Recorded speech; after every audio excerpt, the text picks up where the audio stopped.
Assalamualaikum dan salam sejahtera. Anda kini sedang menonton mydigital.kkmm edisi teknologi, kembali bersama dengan saya Anim Izzati. Baiklah, apa yang kita nak kongsikan seperti mana yang semua sedia maklum, internet ataupun jalur lebar ini berada di hujung jari. Itulah antara manfaat era digital pada alaf ini yang bukan sahaja mampu merancakkan industri teknologi dan juga telekomunikasi, malah membentuk semula budaya kerja agar bersesuaian dengan keperluan digital menuju fasa 5G. Jadi menariknya hari ini, pelbagai kebaikan dan juga inisiatif dengan kerjasama Celcom yang akan dikongsikan dalam usaha untuk merealisasikan transformasi melalui inovasi teknologi Smart Cities dan Cloud. Nantikan kesemuanya perbincangan kita hanya di mydigital.kkmm edisi teknologi.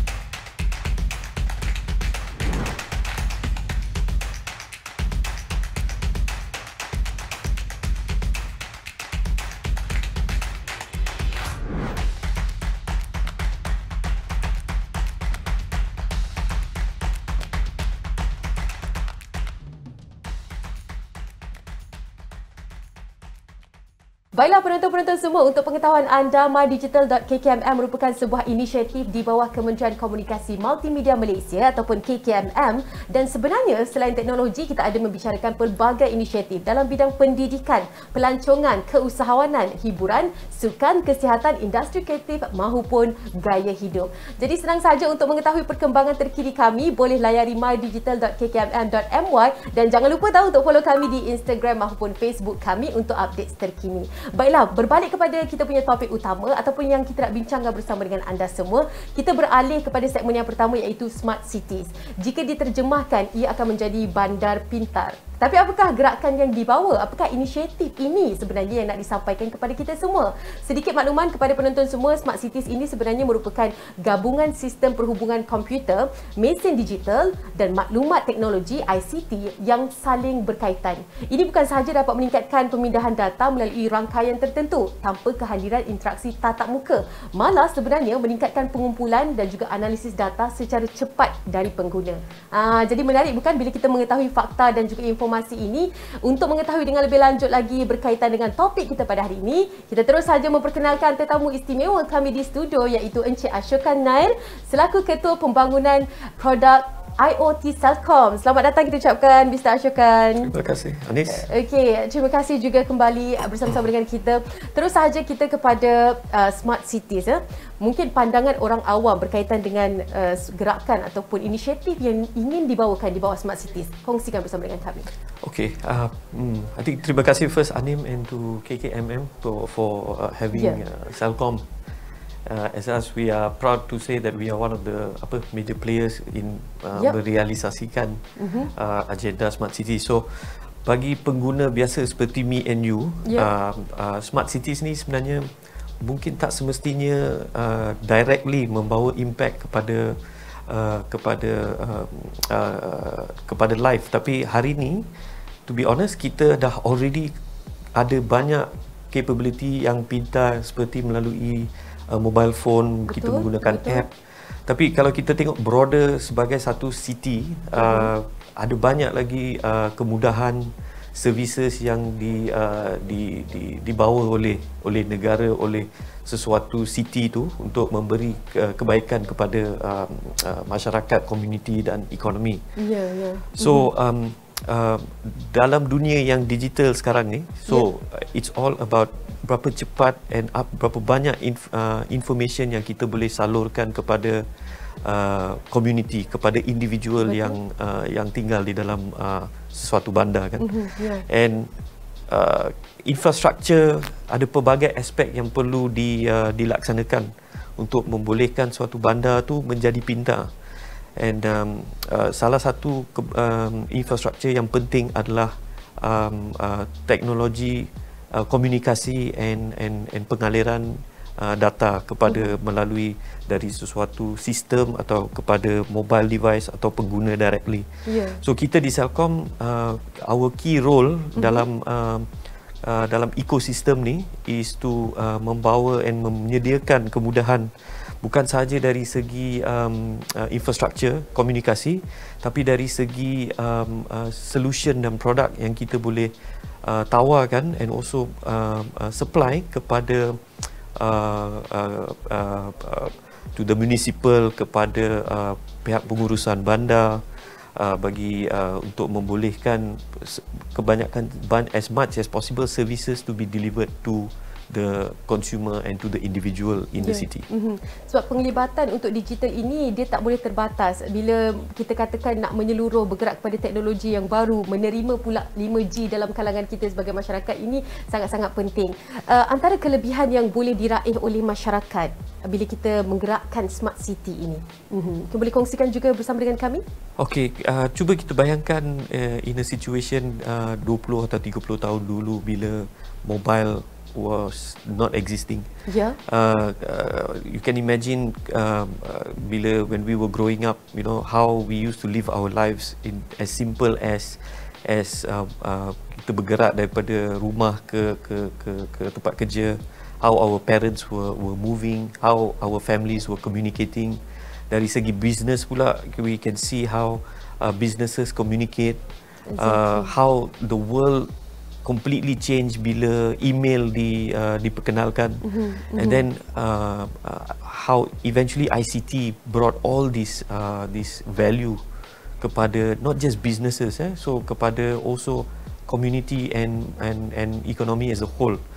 So it is important that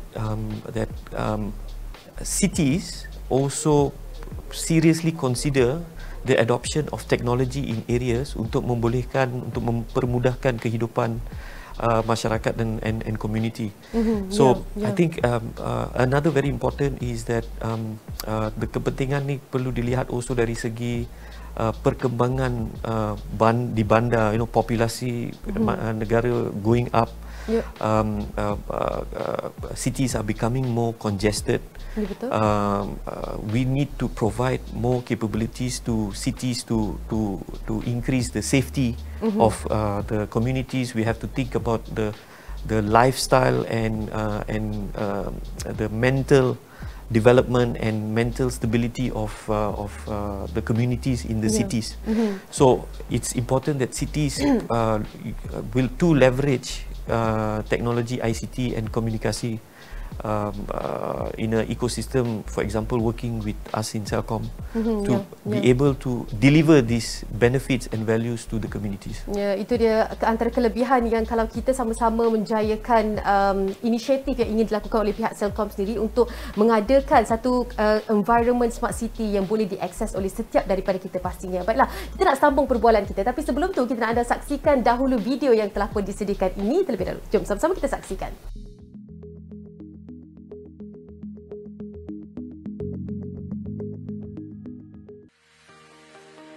Around the world, cities are responding to surging populations with smart transportation, buildings, water systems, and streetlights.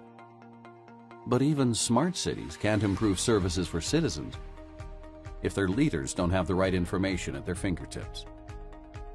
To make better decisions, mayors must capture insights from data sources across all kinds of urban domains, from sensors in roads, streetlights, cameras, and global positioning systems, for citizens to benefit from better bus service, less traffic, and cleaner air. City leaders need quick access to multiple sources of data. Unfortunately, smart city technology was designed for siloed urban domains, like transportation, energy, and utilities. To meet the higher expectations of today's connected citizens, city leaders need to see the big picture. So when a water main break causes traffic congestion, the mayor immediately knows the cause and can see the area being impacted. And if a city manager receives a low water pressure alert, she can find out which local fire departments might be impacted if they must respond to a fire. Smart City Technology from Tata Consultancy Services, Digital Software and Solutions Group make it possible for city leaders to connect the dots. TCS's Intelligent Urban Exchange software allows mayors and other city officials to share and view data from different urban domains at the same time. Instead of finding out on social media that a broken water main is causing traffic congestion, they can spot the correlation because IUX can present geospatial data from water and transport systems on the same screen. So a city manager can alert the water department to shut off a broken water main and the traffic department to divert vehicles from the area, minimizing disruption to street transportation and local businesses, and keeping commuters moving and happy. Connecting intelligence from different domains, like weather, energy and environmental systems, with news and social media feeds, helps cities take quick and decisive actions. So when crowds gather for soccer matches at night, the city can ensure local street lights shine brighter to improve public safety. IUX can even enable broader ecosystems of services where cities, citizens, businesses, and service providers collaborate on economic and sustainability goals, helping smart cities connect the dots with data.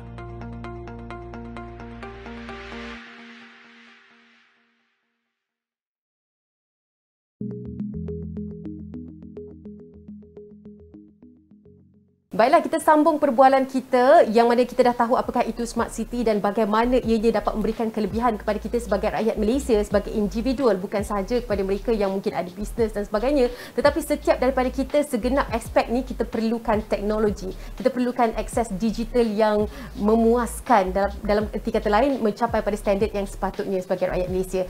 Dan kita bersama dengan Encik Ashokan sekali lagi untuk kita berkongsi pula soalan yang seterusnya. Siapakah yang sebenarnya bertanggungjawab untuk pelaksanaan Smart City ni? Okay, bagi saya soalan tu actually is a very important question. Dari segi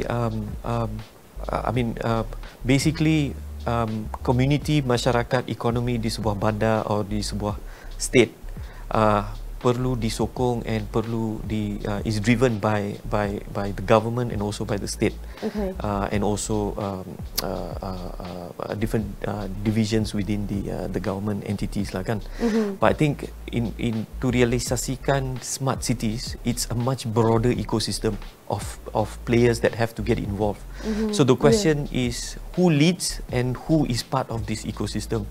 So in my view and our experience in Celcom, I think in today's world we have to work in an ecosystem through partnerships, through close collaboration, bukan sahaja dari segi teknologi tapi dari segi to execute sesuatu perubahan, sebab this smart city implementation is actually a transformation. Kita transform daripada keadaan sekarang kepada keadaan yang lebih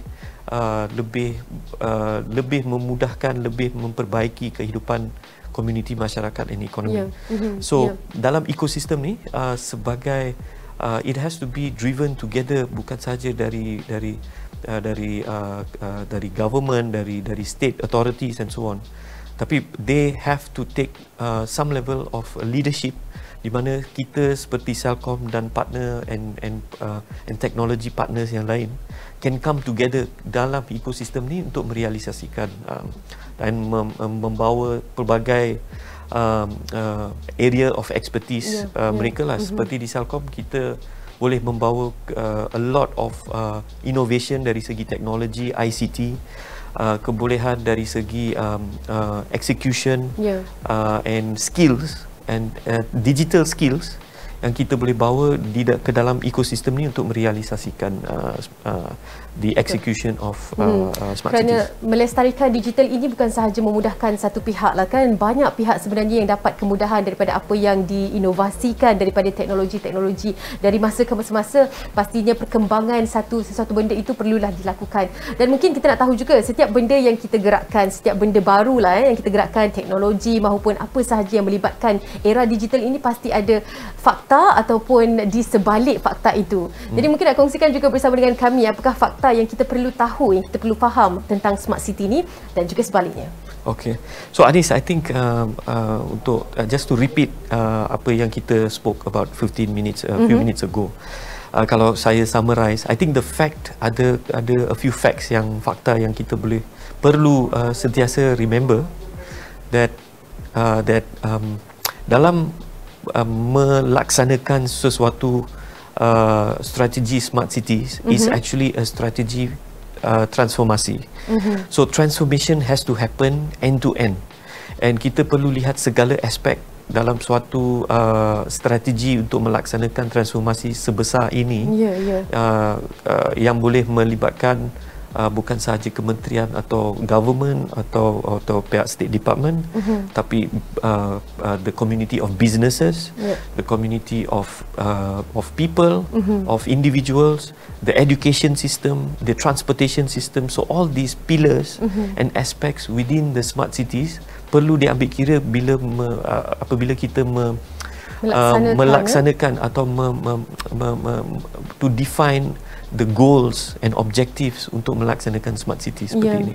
Saya kira ini bukannya satu pihak saja yang terlibat. Semua kita perlu ambil kira apakah kemudahan yang diperlukan daripada setiap pihak ini untuk memastikan kejayaan smart cities ataupun cabaran yang perlu dilalui. Kan kita bergerak pada negara maju, teknologi ini tidak boleh dinafikan lagi. Setiap daripada kita haruslah mengetahui tentang perkembangan digital ini. Jadi komen daripada Encik Ashokan sendiri, apakah yang diperlukan oleh sesebuah negara itu untuk bergerak lebih maju? Okay, I think dari segi one is the most important thing is the goals or objectives untuk melaksanakan suatu transformasi sebesar ni is perlu be very clear, and also berdasarkan the needs of the city, the needs of the communities and the businesses and the economy of that country. And of course the objective is can be as simple as to make lives better. Tapi dari segi kalau kita break it down kepada sub goals, sebenarnya apa makna making lives better kepada seorang individu atau kepada seorang student, atau kepada seorang commuter yang going by, and seorang and a driver on the roads, kan? So or a business owner yang perlu yang running a logistics company for instance. So all these aspects melalui the overall strategy perlu diambil kira, and then this is the most important part where that strategy and planning and goals perlu to be defined very clearly. Dan bergerak seiring dengan pencapaiannya. Okey, itu dia sedikit perkongsian yang disampaikan oleh Encik Ashokan untuk smart cities, dan pastinya inilah yang kita perlu fahami bersama untuk kita manfaatkan apakah itu smart cities yang disampaikan. Jika kita dah lihat sebentar tadi adanya kemudahan seperti ini, sedikit sebanyak sebenarnya dapat memastikan penyediaan perkhidmatan yang efisien diberikan kepada penduduk khususnya. Kita nak berehat seketika, kembali selepas ini kita akan kupas semula tentang segmen kedua iaitu mobility ke arah smart city. Apakah yang dimaksudkan dengan mobility ke arah smart city? Kita akan berbual seketika nanti. Cuma sambil-sambil tu anda boleh sahaja layari di mydigital.kkmm.my untuk mengetahui pelbagai perkembangan terkini. Jangan lupa untuk singgahkan kepada kami di booth kami dan juga aktiviti kami yang menarik disediakan khas untuk anda. Jangan lupa juga untuk follow kami di Instagram maupun Facebook kami. Kembali selepas ini di mydigital.kkmm@DC Technology.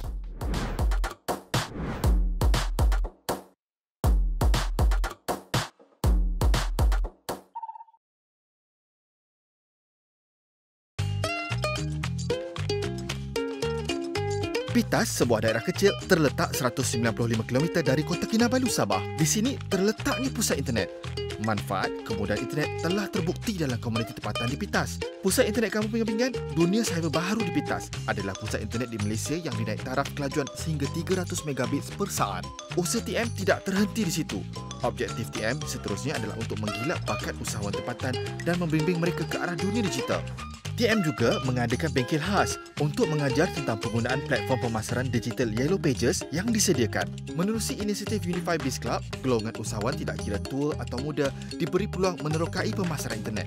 Dengan jaringan komunikasi yang kukuh, usahawan tempatan di persada dunia digital kini mampu bersaing seiring dengan usahawan global. Peluang kejayaan bukan lagi sekadar impian. Kini, semua orang boleh berjaya. Ke arah kehidupan digital Malaysia, didukung oleh TM.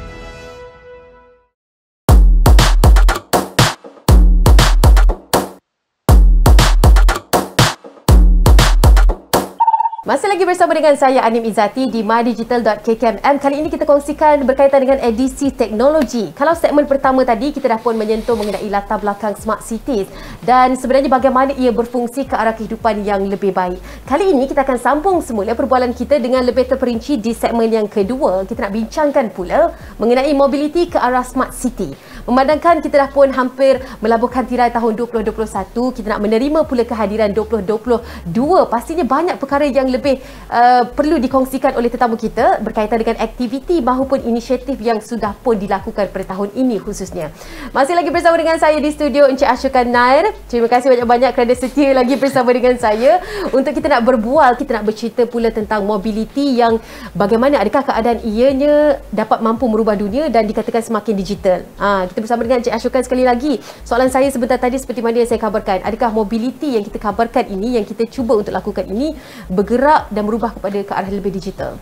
Kalau kita compare dengan kehidupan kita dulu, mobility sekarang ni, if we look at all the modes of transport yang kita ada, kita ada pelbagai modes of transport, and semakin lama lebih banyak teknologi yang diperkenalkan in the sector, in the mobility sector or transportation sector. Seperti example, kita ada self-driving vehicles, kita ada drones, kita ada autonomous vehicles and autonomous buses and so on.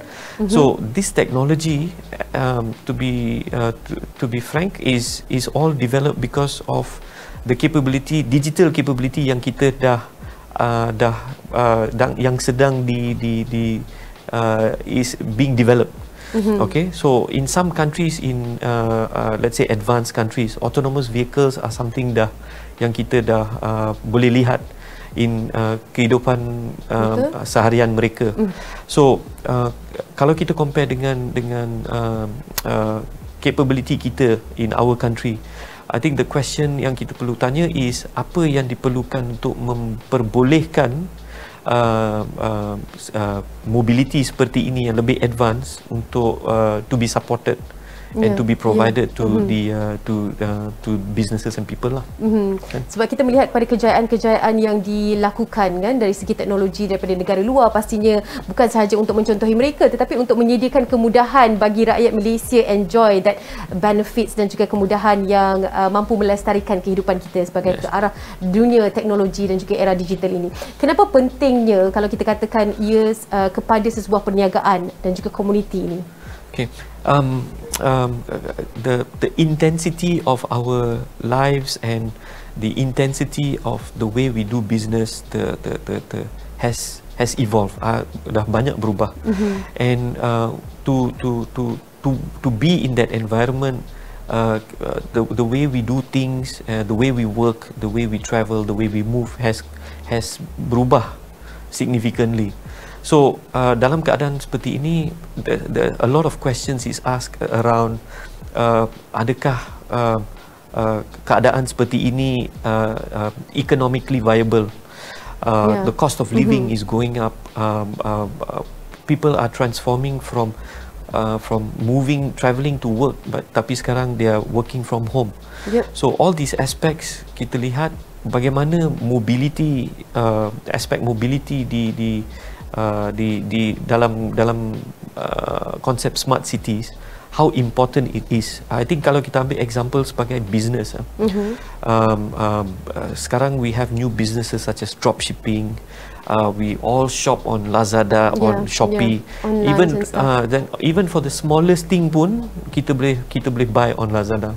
But you can imagine the companies, the logistics companies behind this, they have to support a business model yang makin lama makin kompetitif. So in many ways, it's not just communities, kemudahan kepada community. So businesses also have to think of how to what technology, what capabilities within mobility that's going to help them become more successful, more efficient, and more profitable. So it's not just the technology. Again, it's also a transformation that's happening. Ya, kalau kita bercakap tentang transformation tu, apakah yang dimaksudkan dengan smart mobility ni sebenarnya dapat mampu mengubah cara kita untuk bergerak? So I think it comes back down to the question of what is the goal of mobility. Kalau kita tengok dari segi business, is to help businesses become more successful. So what aspects of mobility and transportation? Dari segi masa mungkin? Dari segi masa, dari segi cost, dari segi keselamatan, dari segi volume yang boleh can be managed by that particular let's say mode of transport or that environment. And of course on the community side is always about the quality of life, the safety of the people. For example, a research was done in the US that every year the state, or let's say the city of New York, if I'm not mistaken, there is a loss or waste of about $160 billion a year. And this wastage ni sebenarnya bukan saja dari segi money going out, our time. Time of our lives. We spend 2 hours in traffic. It's not just kita lihat dari segi monetary, kita tengok also dari segi kesihatan, mental, physical. How can technology help overcome that, give time back and make lives better? Kan, kalau kita boleh lakukannya dalam masa yang lebih singkat dengan adanya smart mobility ni, kenapa tidak kita menggunakan kemudahan ini, kan? Cara tradisional mungkin perlu diperbaiki dari semasa ke semasa. Macam sekarang pun kita melalui fasa itu, bergerak kepada semuanya dengan begitu pantas sekali, beberapa saat saja segalanya boleh berlaku di hujung jari kita. Okey, kita nak berbual lagi bersama dengan Encik Ashokan, tapi sebelum tu kita tinggalkan anda dengan satu video. Sama-sama kita saksikan sedutan ini.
Baiklah, kembali bersama dengan saya dan juga Encik Ashokan. Kini kita nak bercerita tentang smart mobility. Kalau tadi dah sedikit pengenalan awal diberikan oleh Encik Ashokan, kini kita nak tahu pula mungkin 2 contoh dari segi cara penggunaan dan mungkin kaedah yang boleh dikongsikan bersama dengan kami.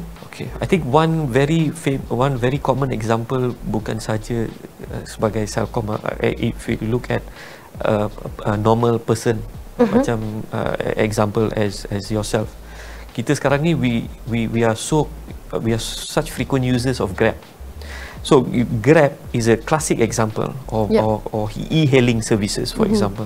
Is a classic example of how digital capabilities and technology has actually bawa perubahan kepada cara kita bergerak dan cara kita, how mobile we are. So sekarang our lives is penggunaan e-hailing ni menjadi satu bahagian penting dalam kehidupan kita. So sebab kita melihat benefit of e-hailing dari segi pengurangan kos travel, dari segi penjimatan masa and also penjimatan dari segi kos to own a vehicle. And I think we can see as we go along, more and more people are realizing that with e-hailing and with a better transportation system provided, mobility becomes more valuable and more important than owning a vehicle, for instance. So, so to allow that, that's a classic example of how digital technology and communications has actually transformed the way we move from A to B. Dalam membina smart mobility ini untuk dimanfaatkan oleh rakyat Malaysia untuk bergerak daripada satu destinasi, contohnya destinasi A kepada destinasi B ni, adakah cabaran yang dilalui? Apakah antaranya boleh dikongsikan supaya kita mengetahui ini merupakan antara cabaran-cabaran yang perlu dilalui untuk membina smart mobility ini? Okay. So in Celcom,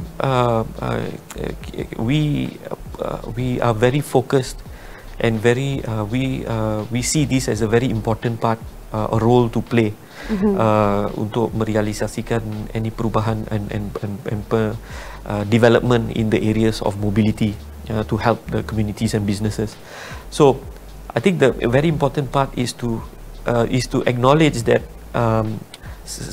any mobility mode of transport and is also actually like a network, like an ICT or the data network, because it's people moving instead of information, all right, and businesses moving and goods moving. So it's a complex network yang semakin lama menjadi semakin more need, menjadi semakin congested, semakin how you say penggunaannya semakin lama semakin meningkat, right? So cities, countries perlu start looking at how will they overcome this without so it doesn't impact the lives of communities and businesses who are using that network of all these transportation modes, kan?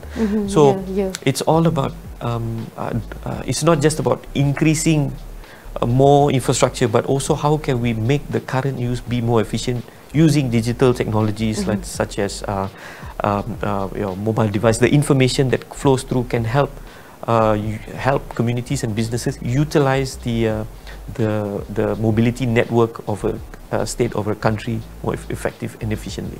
Tanpa kita mengganggu gugat komuniti kita punya lifestyle yang sebelum ini, kan, mungkin menambah baik itu adalah satu cara yang paling terbaik sekali. Okey, kalau kita bercakap pula tentang membentuk strategi dari segi mobility ini untuk smart city, kita boleh kongsikan? Okay.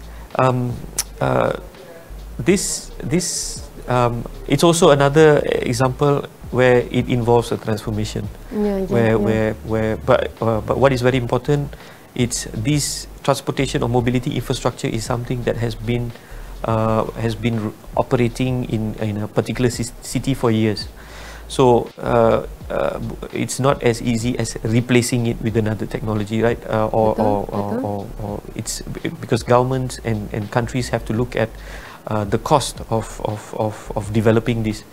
So that's where it's very important from a business case standpoint that the value that it can bring back to the businesses and communities will drive the need or the strategy of how a state or government akan execute improvement in the mobility network. But I think the most important thing is also that that infrastructure yang kita ada with all this new technology that's coming in. One very important aspect is whether the current infrastructure can support it or not. If I take example as autonomous driving, it sounds very cool, sounds very very valuable. Imagine your life that the car can drive you on your own from a safety perspective. It's much more intelligent and you can do so many things. Especially from a safety and efficiency point of view. Kan? But there are a lot of other aspects where the question of are we ready for those changes and bringing autonomous vehicles or assisted driving sort of capabilities. In my view, I think this is where us Celcom, we are very passionate and very dedicated in terms of working with the nation, with our authorities such as we work very closely with our regulatory such as SKMM and all other MCMC and so on. We work with all these with agencies and also the state governments to see and to work together to identify how we go through that transformation journey. And kita sebagai technology enabler and one of the largest network operators in the country, we are ready to support, and we have already had a lot of we are already involved in a lot of engagements and initiatives to support this. Dan pastinya kita harapkan yang terbaik sekali untuk segala yang cuba untuk direncanakan bagi rakyat Malaysia, terutama sekali komuniti dan mereka yang perlu memanfaatkan transformasi ini. Persoalannya, adakah kita bersedia, kan? Semua pihak ini perlulah memberikan kerjasama yang baik sekali. Terima kasih banyak-banyak perkongsian daripada Encik Ashokan Nair. Mungkin sedikit saya boleh buat kesimpulan. Secara kesimpulannya, saya boleh katakan mobiliti ini mampu memberi impak yang sangat besar dalam kalangan kita sebagai rakyat Malaysia. Baiklah, kita nak rehat seketika. Kembali selepas ini kita akan berkongsi lebih lanjut lagi mengenai cloud dan kemunculan teknologi baru. Jadi jangan ke mana-mana, teruskan bersama dengan kami kembali selepas ini.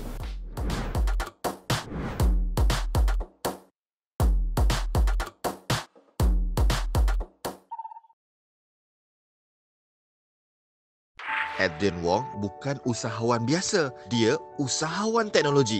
Habis sahaja belajar di MMU, dia terus meneroka peluang dalam sektor digital. Isterinya, Siti Nurzaini Yahya rakan sekelas waktu di universiti dulu. Bersama, mereka terokai pelbagai jenis perniagaan digital. Ketika mengandung, Nurzaini tiba-tiba mengidam sushi. Menerusi laman sosial, Adrian pun mencari rakan yang sudi untuk berkongsi membeli salmon secara bukal. Rupanya ramai juga yang berminat. Maka lahirlah laman e-dagang menawarkan bahan mentah segar dengan harga berpatutan. Bukan itu saja, mereka juga berjaya hasilkan aplikasi, menghadiri konvensyen digital dan menjual produk mereka sendiri ke luar negara. Usaha Adrian dan Nurzaini memberi alternatif baru buat para pengusaha. Pelanggan juga boleh menikmati kemudahan aplikasi mereka ini, pesanan terus ke pintu rumah mereka. Terima kasih Adrian. Ayuh terokai jaringan pemasaran digital. Ke arah kehidupan digital Malaysia didukung oleh TM.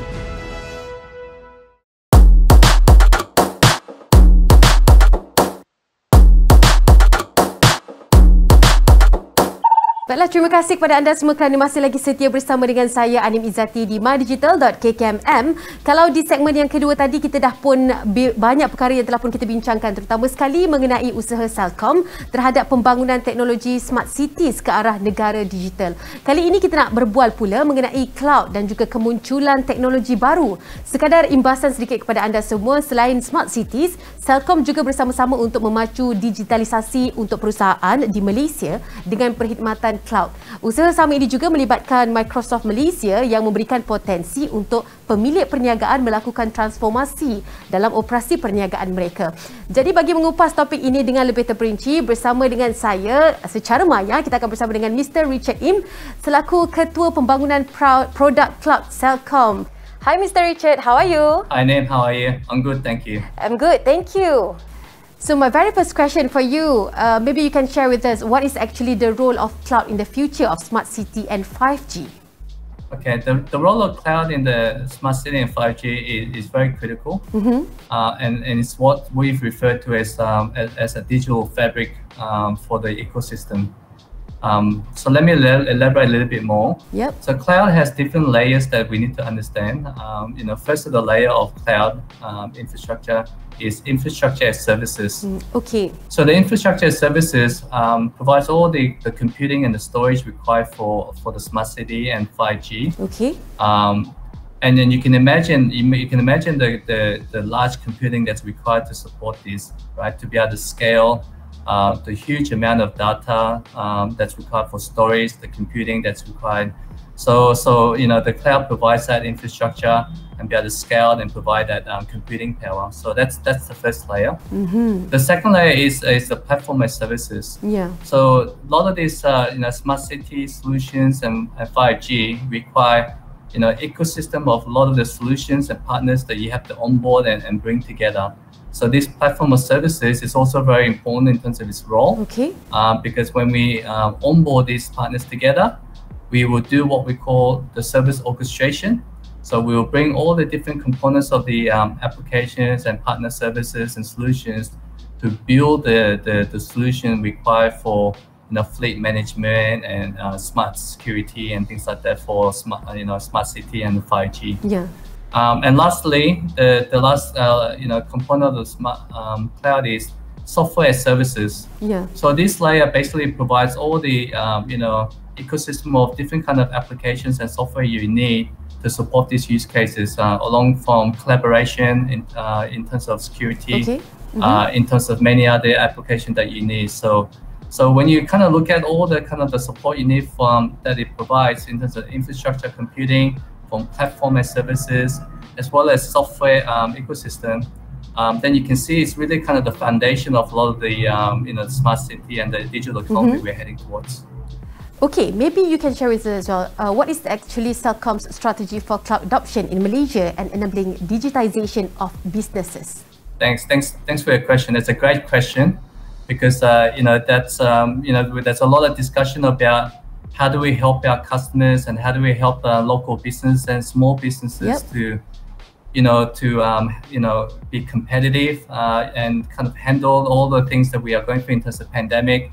And one of the strategies basically is really focusing on our customers, focusing on a lot of the small and medium businesses that which is struggling with all the changes they are going through today. Okay. And we help them using technology to be online, for example, so they can continue their businesses, continue to support their customers, and what we call we help them digitize their business with cloud. So we help them become online with e-commerce solutions. We help them move some of their workload and data and an application into cloud environment, working with our partners. So it gives them ability to scale their business as they grow. Yeah. And then we provide basically a journey to adopt the technology like cloud. Okay.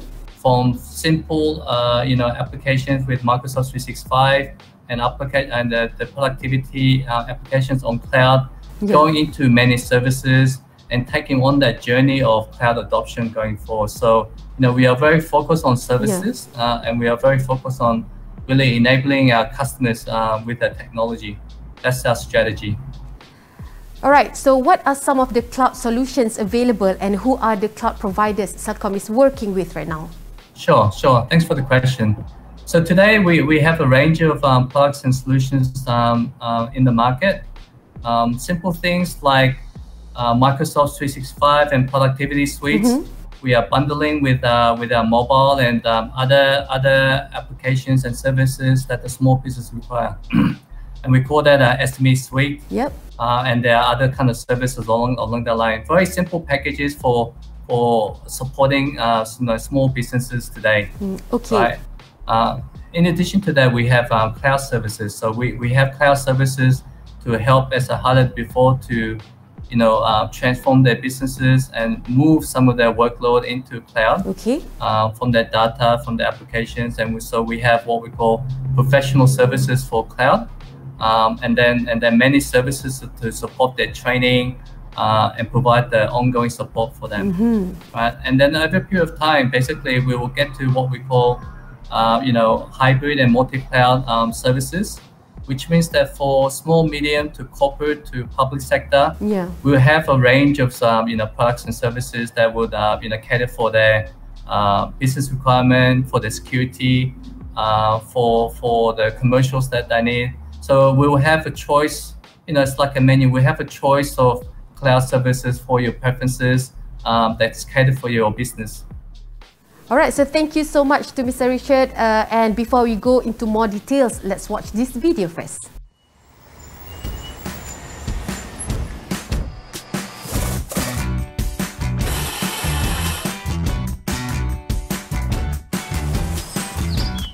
This is the Petaling Jaya of today. The one you've always known. But the city you know is about to be transformed. And not just transformed, but revolutionized. Who's leading this bold new journey into tomorrow? None other than Celcom. we're advancing Petaling Jaya into a visionary era of seamless connectivity. Something very exciting, which is going to change the way we live, the way we work. At Celcom, we are all about advancing our societies. Our 5G journey will begin in Petaling Jaya, but will soon be advancing the lives of all Malaysians nationwide. Indeed, the Celcom 5G revolution will redefine not just the ways we communicate, but the ways we keep our homes and loved ones safe, the ways we travel, the ways we shop, the ways we entertain ourselves, and even the ways we teach our future generations. This vision of the future is not unattainable. At Celcom, we're paving the way for it right now. Join us as we journey together into the exciting 5G world of tomorrow.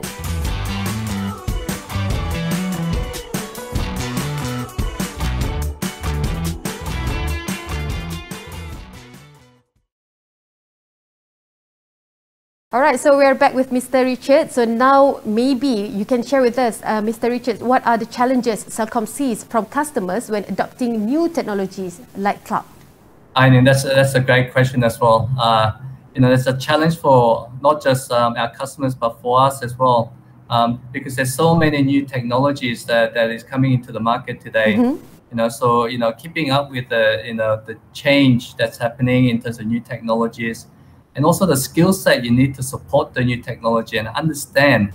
It's a real challenge for our customers and all of us really to run a business today, right? So, when we talk to our customers, it's very hard to keep up with the skills required to kind of use the technology today, from productivity to, simple cloud services.